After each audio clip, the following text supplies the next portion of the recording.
PCR, TroyCommunityRadio.com. I'm Clint Myers on 107.1 WTJN. Time for the Mayor's Report on this Saturday morning, and with me is Mayor Michael Beamish. Well, Clint, it's good to see you. It's good to see David. It's good to be talking to the whole community listening audience. Well, I'll tell you what, everybody is talking about this downtown, and hopefully the people that were against it are changing their mind, because the traffic flowing through the circle is certainly flowing through. I saw there was a big wide load, extra long load semi truck come through and made it as easy as pie down through there. Well, I know that was a big concern. If we have big truck traffic coming through, will it be able to make a maneuver? And I'm glad to hear you say that. First of all, I got to tell you, you are in my eyes. Sitting up here in this studio, you look down on our beautiful downtown, and I really am very proud of our downtown, as you well know, and trying to change the pattern so that people move smoothly through our downtown, taking out the lights around the quadrants and allow people now to look at pedestrians, I think is safety. It's a win-win. And from my vantage point, I've driven through town many times, different hours of the day, and have had no problem whatsoever. The biggest problem I have is not getting used to looking to see if the light's changing in the quadrant, instead of looking to my right or my left to see if there's pedestrian crossing. So once we get through that and get into that pattern of look, I think most people will find that this change is for the good. And in the crosswalks downtown, the pedestrians have the right-of-way. Absolutely, and we put signs out, state law, by the way. But if people do want to feel a little more comfortable walking, they just go a block away, and they can catch a light and get across the street safely. That's provided our vehicles stop at the red lights, and I'm having a concern more and more traffic vehicles and bicycles. I'm going to add bicycles to that, going through stop signs bicycles have to obey the same traffic laws that we have to obey in a moving vehicle. If they're on the street, they are a vehicle. All right. Council this week.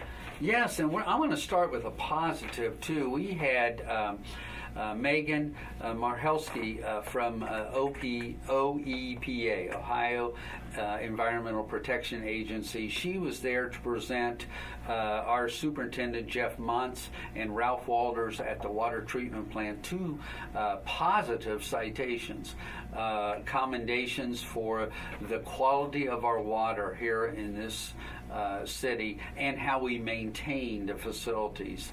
And so she came to present, instead of very rare in the state of Ohio that we can get both citations, or I should say, citations have a bad connotation. They were commendations of good things that we are doing in our water, the whole water treatment system. So Jeff and Ralph received those honors, and I on behalf of the city and city council. So that was a good way to start the meeting. Absolutely. When we had some good things happening. We had a public hearing looking again at going back from an R3B single family residential to an AR agricultural residential district. That had a public hearing. There were no comments pro or against on that, so that will move on to a committee to talk and discuss, and it'll come up into the next council meeting. We did have a couple resolutions, a little bit of a change. We amended R16 2018. This is the CIC, Community Improvement Corporation's loan to the Sherwood Shopping Center developers. And it was all about interest rates and how they're going to come back.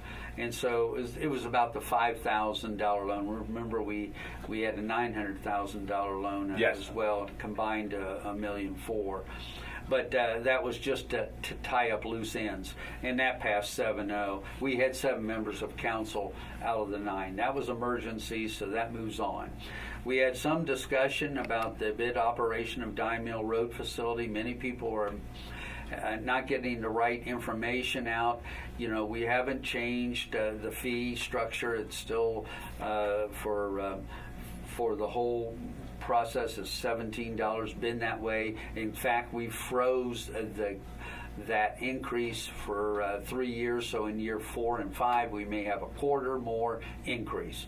And by doing that, we have now eliminated those tea bags. You can still use them, but you can go to a store and get the same biodegradable bag, put it out, and we'll pick that up. Oh. You and I have talked about bundling Yes. twigs and sticks. You can still do that. We'll pick it up. Dye mill facility will still have the same hours, still available to any resident in Troy, can go out there and have yard waste disposed of. So it's a really good thing. And I really appreciate council, and I know Mr. Sievert drove the train on this one, and then the city staff and administration supporting that move. I think it'll be a good move in the long term. So that passed 7-0. And then we had some ordinances. We had a number of ordinances, in fact, small cell facilities, wireless support structures, emergencies, so that we can control that a little bit better. A 7-0 vote. If you can recall, we had a public hearing on June 4th on looking at Crescent Drive, going from an office commercial 1 to now an R7 multiple family residential district. Ties in a little bit better, and that passed 7-0 with council. Halifax Estates moved forward. That was a recommendation of the Planning Commission. That moved forward 7-0 as well. We did have a public hearing last evening, as I said, going from 3B to AR. It was on the ordinance agenda, but it does, since we just had the public hearing, it moves on to a third reading. We did have a couple of big events coming up. Everybody knows the Tour de Donut. Yes. And Be the Match is combining efforts. And so we had to have an agreement on notwithstanding the area that we're going to involve that particular event. And then Troy Main Street has a related donut jam, and that also moved forward with a positive vote. We did have, I talked about solid waste service, including refuse recycling. We've already talked about that, and that moved forward 7-0. I was given the opportunity to thank not only the Ohio EPA for their commendations that we received, and I hope the citizens see our water quality is top, but we also had a youth group who did a community service project from Mid-County Church. Almost 24 young people came out to Treasure Island Park on a hot, humid day, and they worked to try to do a service project to clean up as we start to ready ourselves for the Riverfest that is going to take place today on June 23rd, and we can talk a little bit about that as well. So it was a very positive meeting. Mr. Titterington did a wonderful job explaining the meeting that they had with the Sherwood Finsbury residents at the library, and reiterated some of the things that were discussed and the remediation project that's down the road to help with water runoff. So we had some good dialogue at that meeting. I also voiced my certainly support of community events like the Tour de Donut. I mean, I support those family-friendly events, but I also emphasize that we need to start thinking, continue to think of family values, strong, solid family values, so that we can build a foundation. And that includes consideration, what events do we need to have an alcohol-related event to a family-friendly event. So I did voice my personal concern, did not certainly the council moved forward with those, and I have been a team player all along for these 15 years.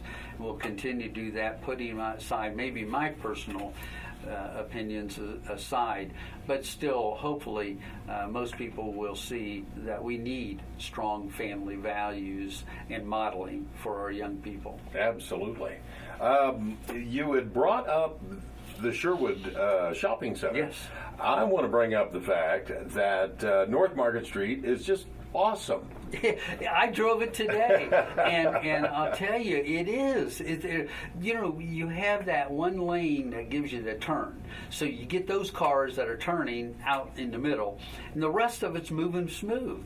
And it may slow traffic down a bit, but that's okay too. I don't think so, because I think it was kind of awkward before as 4 lanes, because it really wasn't taking you all that far out there in 4 lanes. So somebody was always cutting over because they weren't turning and going straight.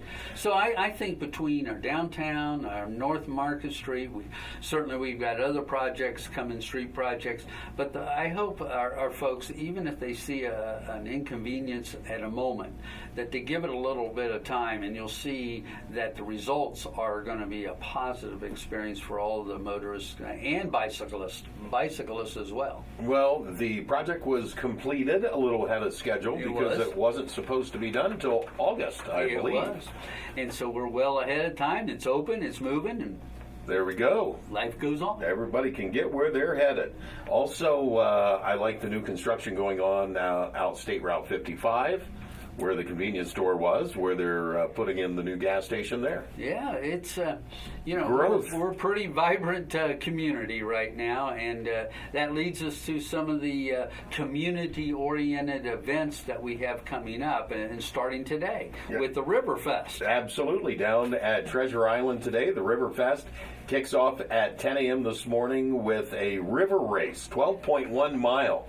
Now, are you in the river race, Mayor? Absolutely not. I start to feel my age now, but I will say it's a full day. I've been talking about family-friendly activities. This is a full day of family-friendly activities along the river at Treasure Island Park. Starts, as you said, 10 a.m. with events, and it goes through 9 p.m. with the concert. All right. Not only do they have the river race, they're going to have live DJs. Food trucks will open up there at 11 a.m., so make sure you head down for that. $10 and all-day boat demos. $10 to go out all day on a boat. Ventures on the Great Miami are sponsoring this event. They're great. Chris Jackson and team are doing a wonderful job promoting the river, using Treasure Island Park. It's a beautiful, if you've not been down there, just to walk it and look downstream at the beautiful landscape and the buildings that you see and the bridges. The Troy Skyscape. Well, I guess Skyscape. It's skyscape, but it's just, and it's well maintained by our park department. It's just such a powerful venue for events to take place down there. And I would be remiss if I didn't say the Troy Community Band has their own that's their venue for their concert. Down at the amphitheater. And so at 7:30 tonight there'll be a concert, and that should be a nice way to put closure to the Riverfest activities. And if that's not enough, the following week, Thursday, I think everybody loves to come downtown to Proudy Plaza. For this event, absolutely. Cincinnati Symphony comes, and we'll close down the whole downtown area for that particular event. And that's on Thursday this year. So I want people to mark their calendars. That's June 28th. And that concert will start at 8 o'clock. Okay. Then, if that's not enough entertainment value for you, and again, free entertainment, you can come back on Friday night, and the Main Street organization is also having a concert on the 29th. It's called the Lovers. Now, I don't know what that means, but it is. Now, only in the Northwest Quadrant will be closed for that concert on Prouty. And it's part of their final Fridays That's that right. Main Street is doing with the concert. We'll have businesses open late. Come down, grab dinner and a show, right? For free downtown. Small businesses are backbone of our community, a beautiful downtown. What's better to come, walk around, stop into the businesses, then go see a concert 7:30 on at Prouty Plaza. On the square. On the square. I mean, we have really tried hard to maintain our park system, maintain our events and activities and our concerts, to have some quality of life for people of all ages. Very proud of saying that, and it takes a lot of people to make that happen, so thank you. And thank you to you for promoting these events. Well, I got to say, and I've said it before, if you can't find something to do in Troy or Miami County, you're not looking very hard. Miami County is a great place for activity, and most of those activities is free entertainment. Yep. So. All right, Mayor. Thank you so much. Anything else you'd like to add in this morning? Boy, I think we've covered a lot of bases, a lot of things that people can mark on their calendars. Let's just hope the weather cooperates. It's been pretty hot and humid. Maybe we'll get a break in that, and we'll all enjoy the outdoors. All right. Thank you so much. This has been the Mayor's Report with Mayor Michael Beamish. I'm Clint Myers on 107.1 WTJN.